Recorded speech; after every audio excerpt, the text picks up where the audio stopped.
টাকা বা বাহু দিয়ে নয়, মেধা ও মনন দিয়ে মানুষের মর্যাদা ও সম্মান রক্ষায় কক্সবাজার সদর উপজেলার মানুষের সমর্থন কামনা করেছেন মোটরসাইকেল প্রতীকের চেয়ারম্যান প্রার্থী ৪ বারের কক্সবাজার পৌরসভার চেয়ারম্যান বীর মুক্তিযোদ্ধা নুরুল আবসার।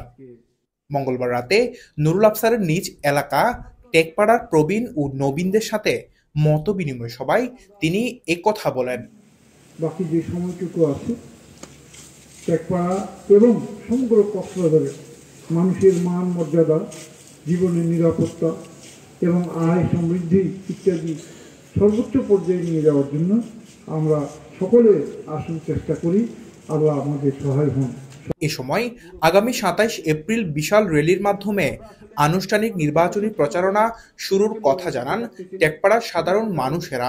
নির্বাচনে নুরুল আবসার ছাড়াও কক্সবাজার পৌরসভার সাবেক মেয়র মুজিবুর রহমান, কক্সবাজার সদর উপজেলা পরিষদের বর্তমান চেয়ারম্যান কায়সারুল হক জুয়েল প্রতিদ্বন্দ্বিতা করছেন। ৫টি ইউনিয়ন ও একটি পৌরসভা নিয়ে গঠিত কক্সবাজার সদর উপজেলা পরিষদ নির্বাচনে ৮২টি ভোট কেন্দ্রে মোট ২,২২,৯৯৬ জন ভোটার রয়েছে। News desk, TTN.